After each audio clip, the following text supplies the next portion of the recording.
सभा में और इस अधिकार यात्रा में शामिल होने के लिए यहाँ जो दीदियाँ हमारी उपस्थित है, हमारे जो बंधु उपस्थित है, उन सबों का गांधी की कर्मभूमि भिटी हरवा गांधी आश्रम में हार्दिक अभिनंदन है, हार्दिक वंदन है।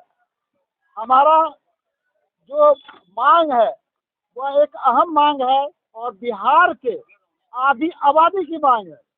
जीविका से आज बिहार की आधी आबादियाँ जुड़ी हुई है और इसकी जो मांगे हैं वो एक जायज मांगे हैं। इस मांग को पूरा करना चाहिए, जिसके लिए हम लोग पिछले 4-5 सालों से संघर्ष कर रहे हैं। सबसे दुख की बात है कि आपको सबको पता होगा कि नीतीश कुमार अपने आप को जीविका को अपना एक आधार मानती है। नीतीश कुमार आज तक जितने भी कार्यक्रम किए हैं, जितनी भी यात्राएं की है, जितनी भी जनसभाएं करती है, सबसे पहला प्राथमिकता होता है जीविका दीदियों का। एक एक जिले में नीतीश कुमार के कार्यक्रम में 50-50 लाख रुपए खर्च होता है। हमारी जो सरकार से मांगे हैं, हमें अपने हक और अधिकार की बात है। हमको अपनी मांग जो है वो जायज मांग है, सरकार को इसे पूरा करना चाहिए। और जहां तक बात रही जीविका का, तो जीविका आज बिहार के कोने कोने में फैला है। बिहार में अगर जमीनी स्तर पर किसी संस्था की सबसे मजबूत पकड़ है तो वो जीविका की है। यही वजह होती है कि सरकार किसी भी कार्यक्रम को शुरुआत करती है उसमें जीविका को जरूर रखती है। ये जीविका की ताकत है, हमारा ताकत है ये। लेकिन इसके बाद भी हम आज अपने अधिकारों के लिए आज बेतिया की धरती पर, गांधी की धरती पर उपस्थित होना पड़ रहा है। हम दूसरे के अधिकारों की बात करते हैं लेकिन हम अपने अधिकारों के लिए मोहताज हैं। ये कैसा न्याय है सरकार का?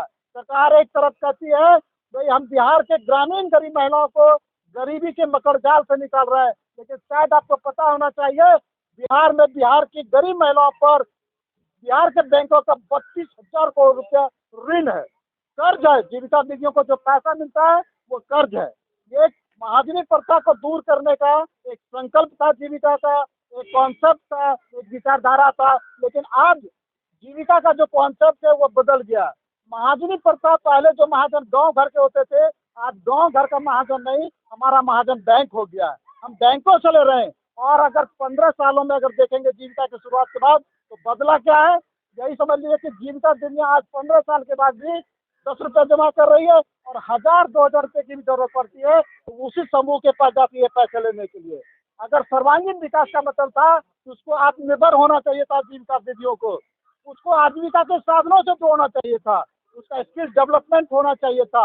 लेकिन इन सारी चीज़ों से नज़रअंदाज करके जीविका परियोजना सिर्फ बिहार के महिलाओं को अपना ढाल बना के, अपना वोट बैंक बनाकर नीतीश कुमार की रैलियों में भीड़ इकट्ठा करती है, उसका वोट लेती है और अपना शासन करती है। लेकिन जीविका दीदियों को कहने का मतलब बिहार की आधी आबादी के विकास से नीतीश कुमार को कोई मतलब नहीं है। इसलिए इस बार संकल्प लेना है इस पदयात्रा में कि अगर सरकार हमारी बात सुनती है तो ठीक है, नहीं तो इस सरकार का सत्ता परिवर्तन करना हमारा दायित्व बनता है।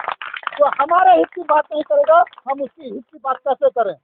हमारी सरकार हमारी दर्द को नहीं समझ पा रही है, हमारा क्या नीड्स है, हमारी क्या ज़रूरतें हैं, हमारा मिनिमम वेजेज क्या है, हमारा जो ये लोक कल्याण की लोक कल्याणकारी राज्य की परिभाषा है उसके अनुरूप भी हमें अधिकार नहीं मिल रहा। ये चिंतनीय विषय है और ये बहुत ही चिंता का विषय है। इन्हीं शब्दों के साथ हम अपनी वाणी को विराम देते हैं। लेकिन आज एक संकल्प लेना होगा कि नीतीश कुमार हमारी जायज मांगों को पूरा करे, नहीं तो हम नीतीश कुमार जी के साथ नहीं। धन्यवाद।